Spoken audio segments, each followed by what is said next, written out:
नमस्कार, स्वागत है साहित्यिक झरोका चैनल पर। आज हम करेंगे शमशेर बहादुर सिंह की कविता चूका भी हूँ मैं नहीं। चूका भी नहीं से अभिप्राय यहाँ पर क्या है कि मैं अभी समाप्त नहीं हुआ हूँ। मेरे अंदर का जो विश्वास है, भरोसा है, मेरे अंदर की जो हिम्मत है, ताकत है, वो अभी समाप्त नहीं हुई है। चूका भी हूँ मैं नहीं। तो आइए देखते हैं इस कविता में जो मुख्य भाव है प्रेम और शक्ति की अभिव्यक्ति। यहाँ पर कवि का कहना है कि जब वह प्रेम करेगा तो पिघल उठेंगे युगों के भूधर और उफन उठेंगे सात सागर। यानी प्रेम और उसकी शक्ति की अभिव्यक्ति इस कविता के माध्यम से की गई है। वर्तमान मौन है। क्या कहना चाहते हैं कि वह अभी प्रेम करने से पहले मौन है, यानी वर्तमान समय में वो क्या है, मौन है, और उसने अभी तक साज सज्जा नहीं की है, यानी तैयारी नहीं की है। इसके साथ साथ भावनात्मक गहराई की अभिव्यक्ति वो करते हैं। कवि अपनी आंतरिक भावनाओं और विचारों को व्यक्त करने के लिए कठिन और गूढ़ शब्दों का उपयोग करता है, जो उसकी कविता को और भी ज्यादा गहराई देते हैं। आत्म संघर्ष की अभिव्यक्ति इस कविता में की गई है। यह कविता कवि के आंतरिक संघर्ष और आत्म खोज को भी दर्शाती है। तो आइए इस कविता के भावों को व्याख्या के माध्यम से समझते हैं। देखिए यहाँ पर कवि क्या कहते हैं, चूका भी हूं मैं नहीं, कि मैं नहीं चूका हूं। चूका से अभिप्राय यहाँ पर क्या है कि मेरा जो सामर्थ्य है वो अभी समाप्त नहीं हुआ है। सामर्थ्य अभी समाप्त नहीं हुआ है, या मैं अभी समाप्त नहीं हुआ हूँ, मैं अभी नष्ट नहीं हुआ हूँ। कहाँ किया मैंने प्रेम अभी, कि अभी तो वो समय आया ही नहीं जब मैंने प्रेम किया हो। प्रश्न कर रहे हैं कहाँ किया मैंने प्रेम अभी, कि अभी तो मैंने अपना प्रेम का भाव अभिव्यक्त ही नहीं किया है। तो मैं अभी कैसे चूक सकता हूँ, मैं अभी समाप्त कैसे हो सकता हूँ, मैं अभी कैसे रित सकता हूँ, या मैं अपने आप को कैसे असमर्थ मान सकता हूँ। मैंने तो अभी प्रेम किया ही नहीं। जब करूँगा प्रेम, लेकिन जब मैं प्रेम करूंगा। देखिए यहाँ पर एक बात आप जरूर ध्यान में रखें कि ये जो कविता है यहाँ पर आत्मा से परमात्मा या एकात्म से परमात्म की ओर जाने का भाव है, परमात्म की ओर जाने का भाव है। इसके साथ साथ यहाँ शांति के भाव से, अभी जो लेखक है वो क्या है, शांत है, लेकिन किस ओर जाता है, क्रांति की ओर जाने की अभिव्यक्ति यहाँ पर की गई है। तो शांति से क्रांति की ओर जाने का जो भाव है वो भी यहाँ पर दिखाई देता है। तो ये बात यहाँ ध्यान में रखिए कि आत्मा से परमात्मा या एकात्म से परमात्म की ओर जाने का भाव है, या एक व्यक्ति विशेष से समाज को कुछ देने का जो भाव है वो यहाँ पर दिखाई दे रहा है, या व्यष्टि से समष्टि का जो भाव है वो कवि के काव्य में देखेंगे। जब करूँगा प्रेम, लेकिन जब मैं प्रेम करूँगा, यानी जब मैं अपने प्रेम की अभिव्यक्ति करूँगा इस संसार के प्रति, तो पिघल उठेंगे युगों के भूधर। युगों के यानी बहुत समय से, भूधर क्या है, पहाड़, पहाड़ या पर्वत। वो पर्वत क्या है, जो युगों से जमे बैठे हैं। यहाँ पर हम मान सकते हैं कि ये किसकी बात कर रहे हैं, संसारिक जड़ता की बात कर रहे हैं, रूढ़िवादिता की बात कर रहे हैं। इसके साथ साथ जो हमारी परंपरागत जड़ता है उसकी बात कर रहे हैं कि वो जड़ता पिघल उठेगी जब मैं इस संसार में प्रेम के भाव की अभिव्यक्ति करूँगा। तो जो संसार जड़ रूप हो गया है, वो जड़ जो पहाड़ या पर्वत रूप में जड़ता प्राप्त कर ली है, वो युगों की जड़ता समाप्त हो जाएगी। उफन उठेंगे सात सागर। सात सागर यहाँ किसका प्रतीक है, विश्व का प्रतीक है, सातों समुद्र, संसार। तो उफन उठेंगे सात सागर, यानी संपूर्ण विश्व के सागरों में उफान आएगा। किस भाव का, प्रेम के भाव का।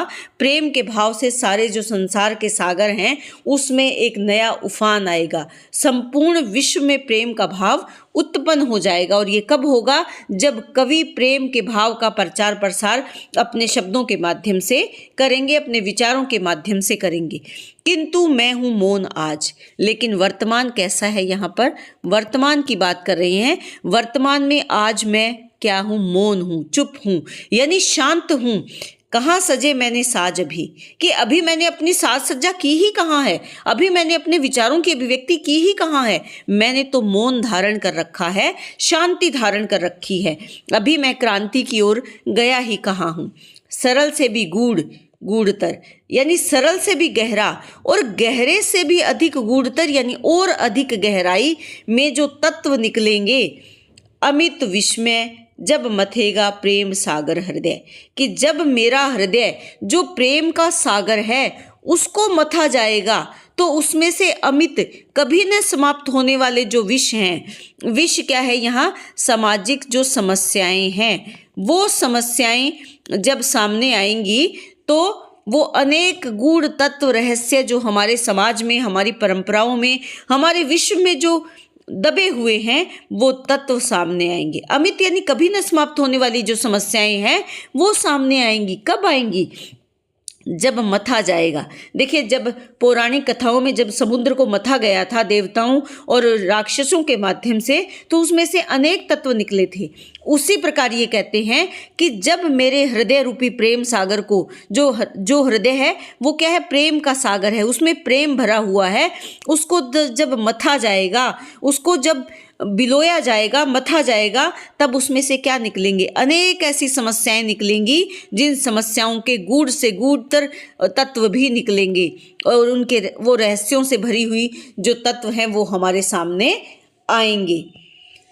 निकटतम सबकी अपर शौर्यों की, निकटतम और अधिक नजदीक जो सबकी है, अपर यानी दूसरों की, दूसरों के शौर्यों यानी वीरता की, दूसरों की वीरता की, तुम तब बनोगी एक गहन माया में प्राप्त सुख, तुम बनोगी तब प्राप्त जय। तो यहाँ पर वो क्या कहते हैं कि अपर यानी दूसरों की वीरता का भाव, तुम तब बनोगी एक गहन, गहन यानी बहुत गहरी, माया में से मतलब क्या है, वैभवशाली या माया से युक्त, प्राप्त सुख, प्राप्त सुख किससे, वैभव से प्राप्त जो सुख है। तब या तुम किसको संबोधन किया गया है, तुम अपने भाव या मनुष्य भाव। देखिए, वैसे तो अगर देखा जाए तो तुम का मतलब तुम वैभवशाली बनोगी, यानी इनकी जो कविता है तब वैभवशाली बनेगी, लेकिन जो कविता है वो किसको समर्पित है, मानवता को समर्पित है, मानवता के भाव को समर्पित है, संपूर्ण विश्व में प्रेम भाव के लिए समर्पित है या एकता के भाव के लिए समर्पित है, वसुदैव कुटुंबकम के भाव के लिए समर्पित इनकी कविता है।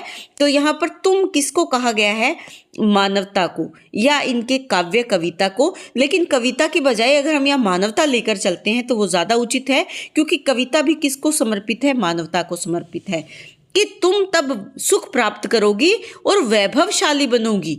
कौन, जो विश्व की मानवता का भाव है।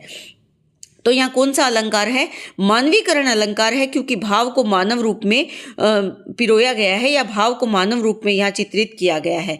तुम बनोगी तब प्राप्त जय, कि तब तुम विजय प्राप्त करोगी, तुम विजयी होगी, और वो विजयी कौन होगी, इस संसार की जो मानवता है वो विजयी होगी। और ये कब होगा, जब मेरे मन के प्रेम के भाव को अभिव्यक्ति मिलेगी, तब मानवता विजयी होगी। और वो प्रेम भाव सब में उन प्रेम का प्रचार प्रसार करेगा, संपूर्ण विश्व में एकता के भाव का प्रचार प्रसार करेगा। और ये किसके माध्यम से होगा, कवि के काव्य के माध्यम से होगा।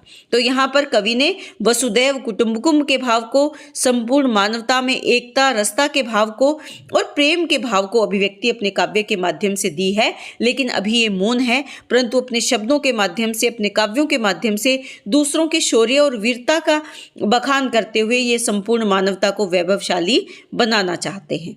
तो उम्मीद करती हूँ कि कविता आपको बहुत अच्छे से समझ में आई होगी। इसी के साथ चैनल को लाइक, शेयर और सब्सक्राइब जरूर करें और इसी तरह चैनल से जुड़े रहें। बहुत बहुत धन्यवाद।